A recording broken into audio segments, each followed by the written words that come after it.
Criado para exercer a supervisão administrativa, orçamentária, financeira e patrimonial do Judiciário Trabalhista, o Conselho Superior da Justiça do Trabalho completa 20 anos.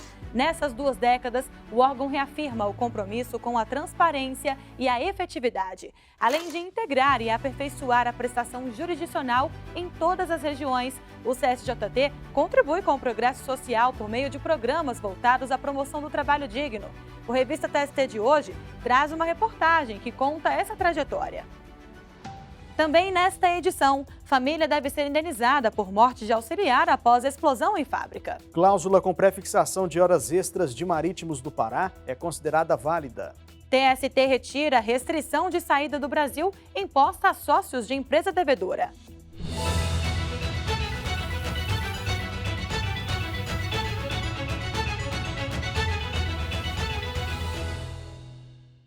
A seção de dissídios coletivos do TST considerou válida a cláusula de norma coletiva que previa o registro prévio de horas extras de Marítimos do Pará. Para a SDC, a medida foi considerada vantajosa para a categoria, já que a rotina de quem trabalha nessas condições dificulta o registro de jornada. A cláusula estabelece o pagamento de 120 horas extras e desobriga a elaboração de mapas e o controle do trabalho extraordinário. Ao pedir a anulação da cláusula, o Ministério Público do Trabalho sustentou que a consolidação das leis do trabalho autoriza apenas negociar a modalidade de registro de horário, mas não o registro em si.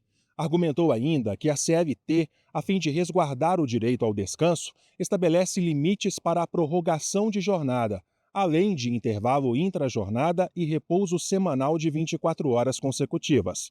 O Tribunal Regional do Trabalho da 8ª Região, que abrange o Pará e o Amapá, manteve a validade da norma coletiva.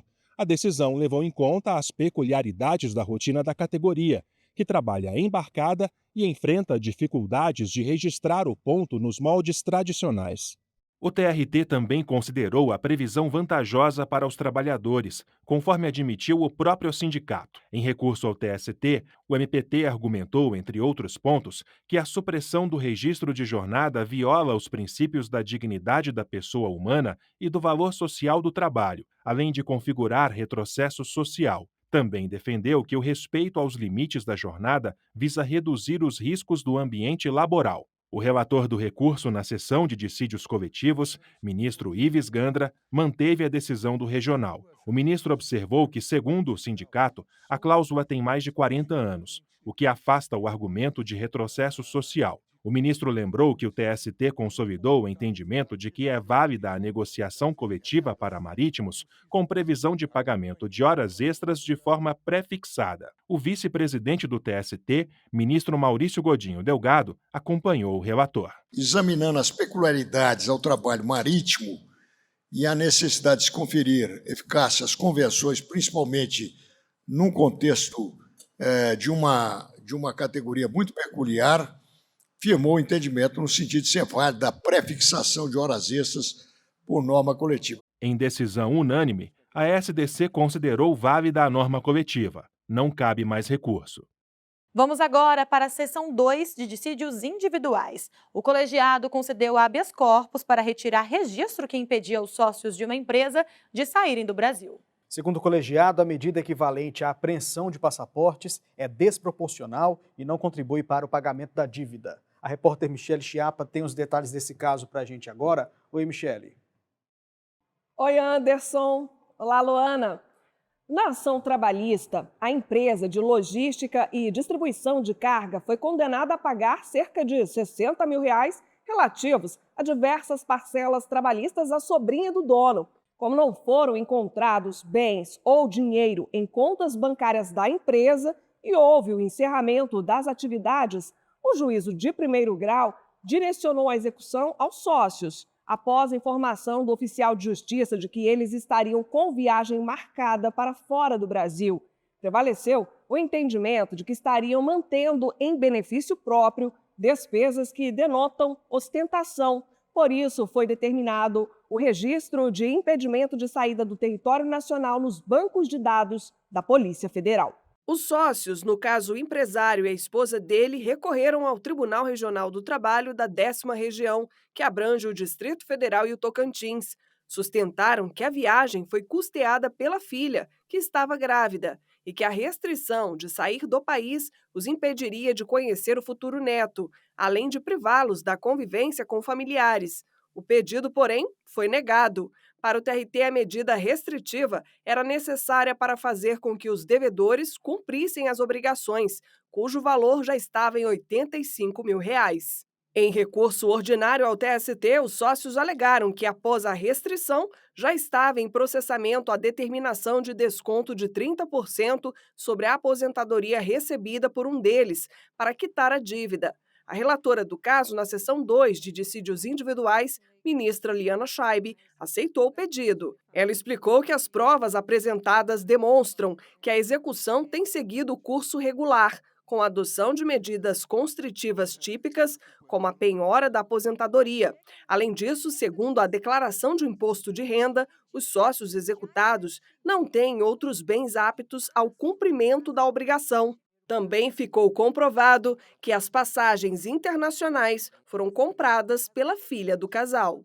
Na avaliação da ministra, a situação não indica uma tentativa de ocultação patrimonial. Segundo a relatora, medidas atípicas, como a proibição de sair do país, passam a ter caráter apenas punitivo, sem alcançar a finalidade de pagamento da dívida. Por isso, concedeu habeas corpus para retirar a restrição. A decisão foi unânime. Eu volto com vocês no estúdio. Anderson, Luana. Obrigado, Michele. Muito obrigada pelas informações, Michele. Até a próxima. O TST recebe novas manifestações da sociedade sobre temas que serão julgados na Corte. Desta vez, a discussão é sobre o limite da atuação de sindicato como substituto processual. A matéria será julgada como recurso repetitivo para fixação de tese vinculante. Pessoas, órgãos e entidades podem apresentar argumentação sobre essa questão jurídica, conforme previu o edital. Para acessar, é só apontar a câmera para o QR Code no canto da tela. Depois do intervalo, é responsabilidade da empresa fornecer, manter e repor os equipamentos de proteção individual. Fiscalizar o uso adequado e eficiente dos EPIs também é uma obrigação do empregador. Por isso, uma usina deve pagar pensão mensal vitalícia e indenização por dano moral a um cortador de cana-de-açúcar. É que um equipamento de proteção danificado contribuiu para que ele se acidentasse com um facão. É daqui a pouco.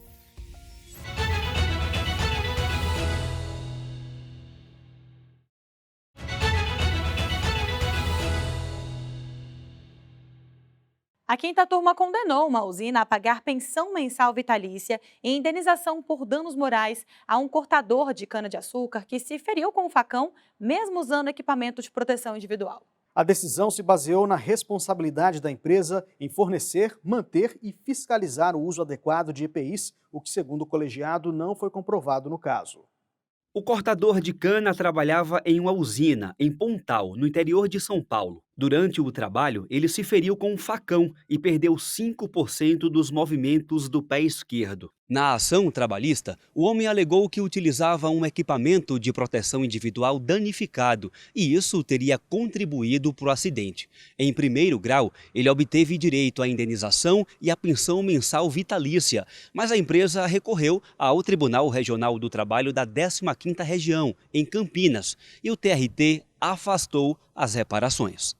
O regional entendeu que o culpado pelo acidente foi o empregado, que, por ser considerado um trabalhador experiente, não poderia atuar com um EPI estragado. Diante da decisão, o cortador de cana recorreu ao Tribunal Superior do Trabalho. O ministro Douglas Alencar, relator do caso na quinta turma, votou para restabelecer o entendimento da primeira instância. O presidente do colegiado explicou que o trabalhador tem direito à redução dos riscos inerentes ao trabalho, por meio de normas de saúde, higiene e segurança, como assegura o artigo 7º da Constituição Federal. Além disso, é obrigação do empregador cumprir e fazer cumprir as normas de segurança e medicina do trabalho, segundo determina o artigo 157 da Consolidação das Leis do Trabalho, de modo a garantir um ambiente de trabalho rígido, saudável e seguro. O ministro afirmou também que, nesse cenário, é de responsabilidade da empresa não apenas o fornecimento, manutenção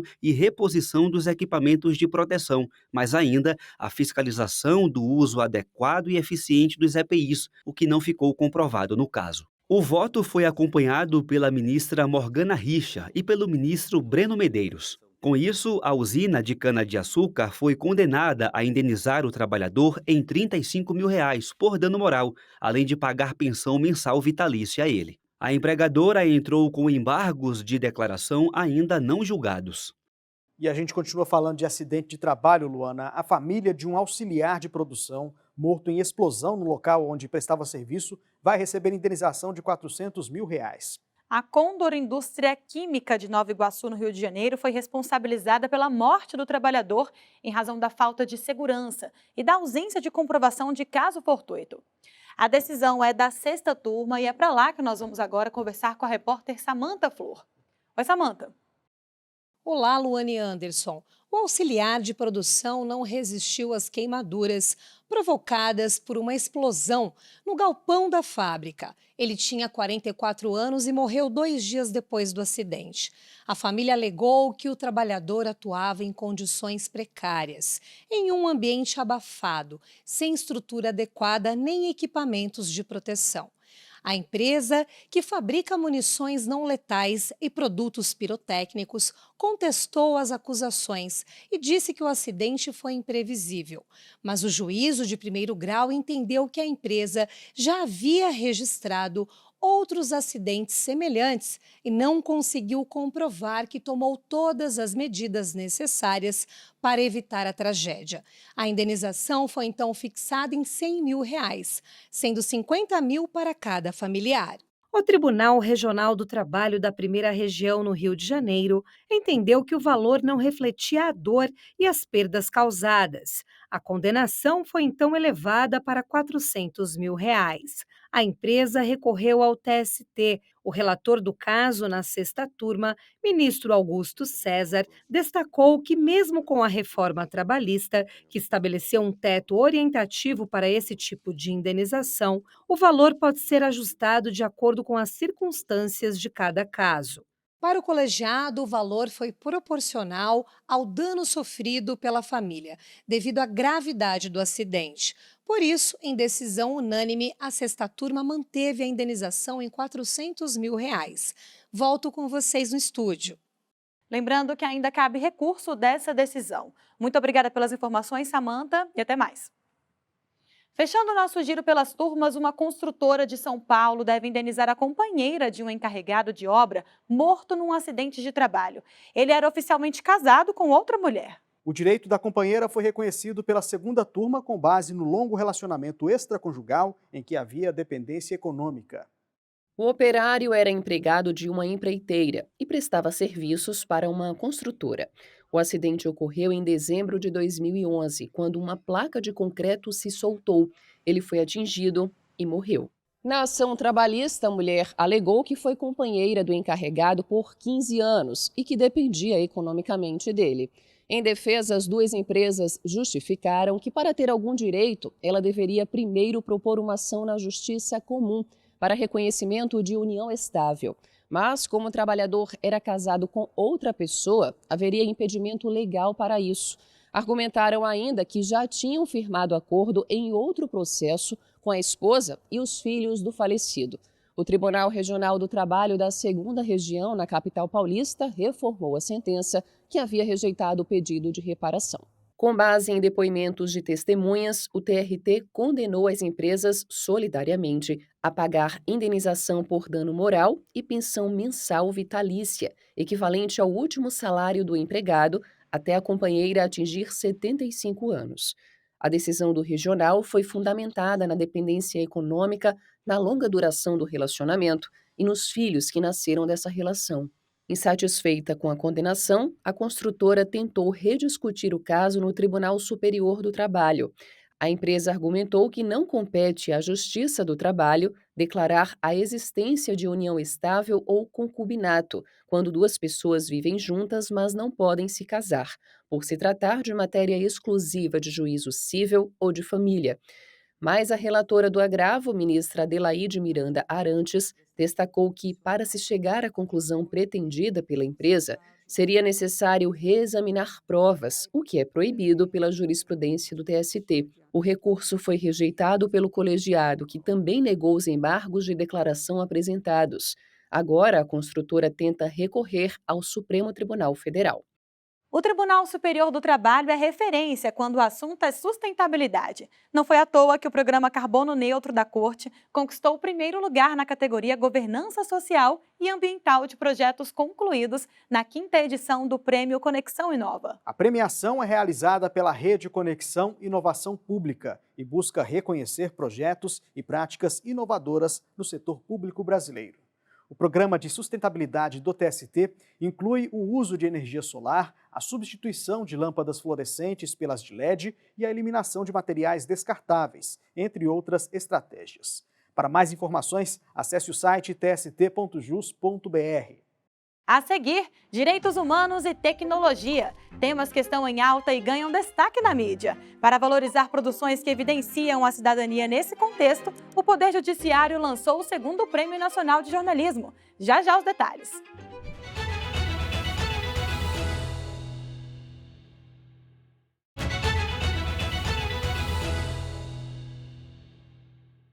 Estão abertas as inscrições da 2ª edição do Prêmio Nacional de Jornalismo do Poder Judiciário.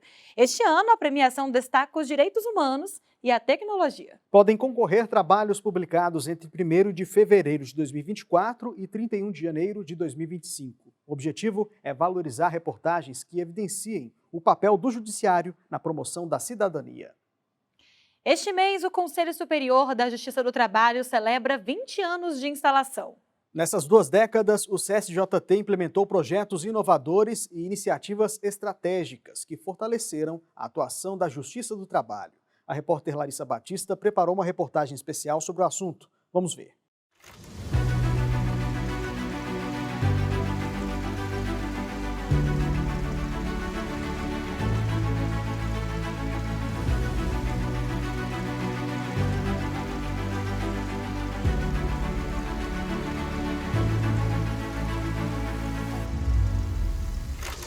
Há 20 anos, um novo capítulo era escrito na história da Justiça do Trabalho.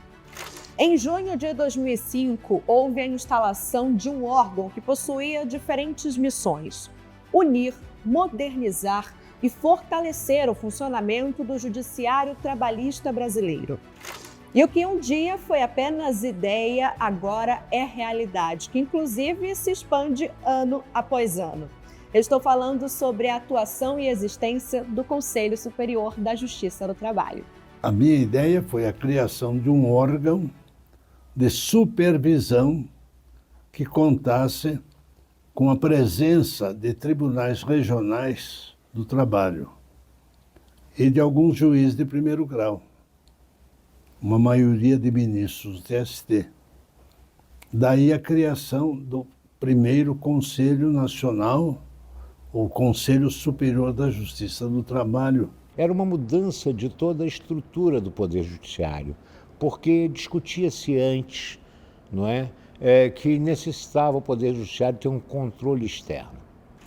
E esse controle externo seria aquele que iria, naturalmente, fiscalizar. A partir das ferramentas desenvolvidas pelo Conselho Superior da Justiça do Trabalho, emprestou-se mais transparência na gestão da coisa pública.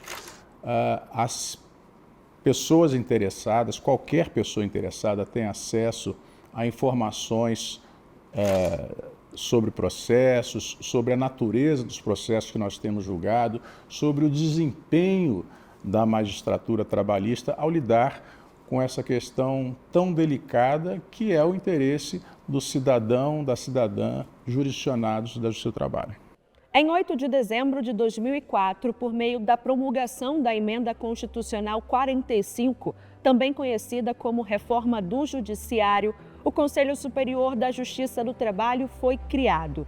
A emenda promoveu alterações importantes na estrutura da justiça brasileira, tornando-a mais efetiva e democrática.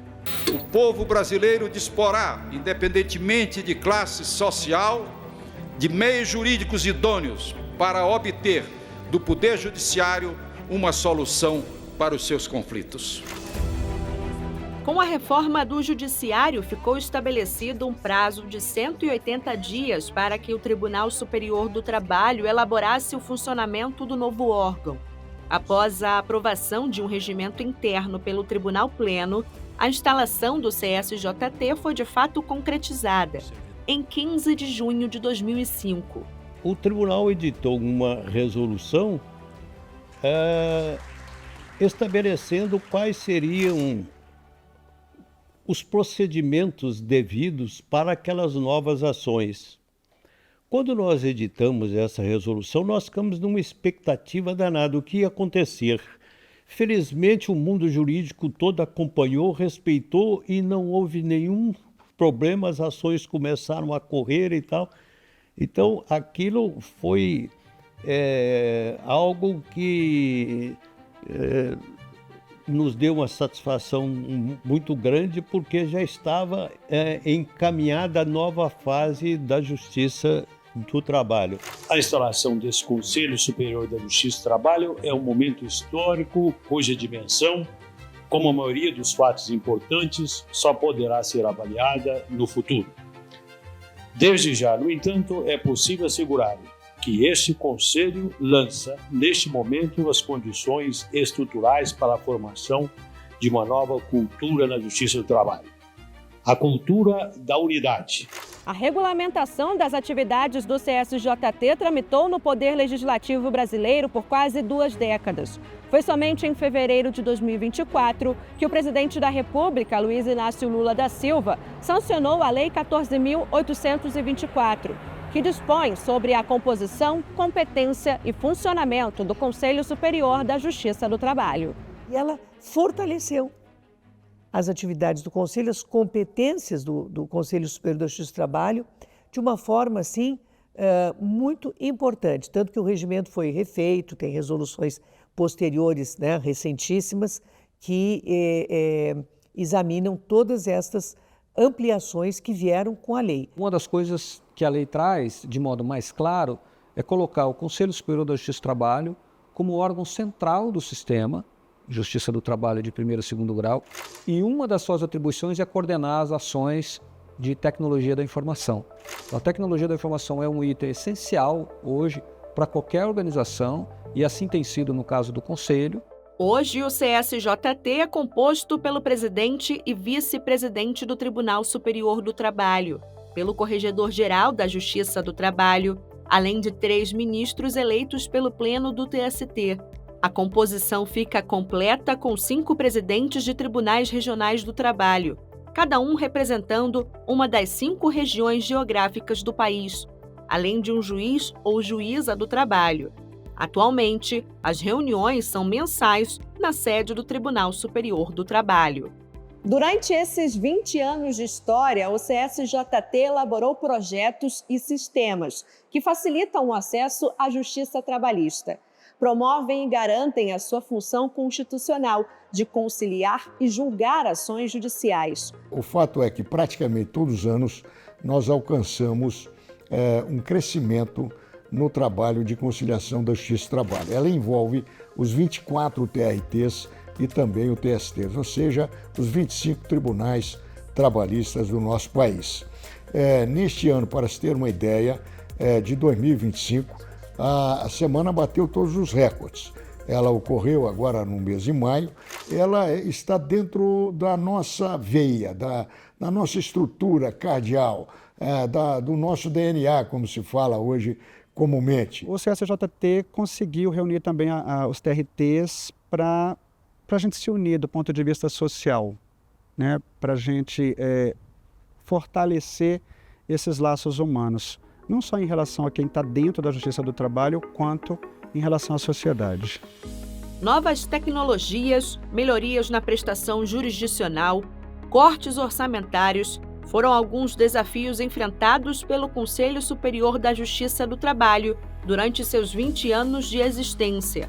Graças a uma atuação unificada e de qualidade, o órgão desenhou novas rotas e deu continuidade aos seus antigos e novos objetivos. O primeiro ano meu de presidência do CSJT foi um ano muito duro de correr atrás de dinheiro, conseguir fechar as contas. Então, quais foram as gestões que fiz na época? Primeiro, procurar a presidência da República.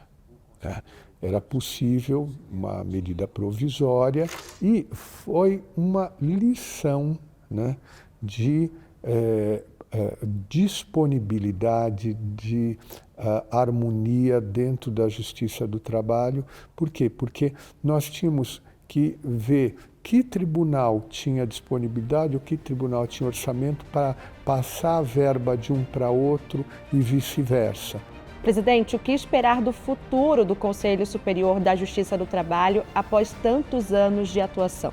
Que nós tenhamos a possibilidade de poder oferecer à sociedade um sistema de justiça que seja equilibrado, justo, igualitário, não é? E que tenha, vamos dizer assim, atualidade na solução dos conflitos.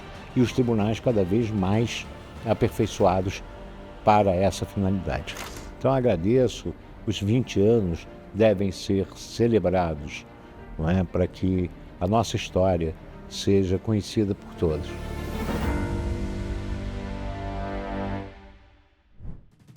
O Judiciário Trabalhista realizou cerimônia para celebrar os 20 anos do Conselho Superior da Justiça do Trabalho. Durante o evento, houve entrega de medalhas comemorativas a pessoas que contribuíram para a consolidação do papel institucional do órgão. O TST sediou a 8ª edição do Encontro Nacional de Tecnologia e Inovação da Justiça do Trabalho, ENASTIC-JT. O evento discutiu os desafios e as oportunidades para promover a transformação digital dentro do Judiciário Trabalhista. E por falar em tecnologia, a nova edição da newsletter do TST no LinkedIn aborda a inteligência artificial no judiciário. O conteúdo traz um experimento com ferramentas de IA e reflete o seu impacto na área jurídica. Para acompanhar essa e outras edições, aponte a câmera para o QR Code na tela. Bom, por hoje a gente fica por aqui. Muito obrigada pela companhia. A gente se vê na próxima semana. Até mais.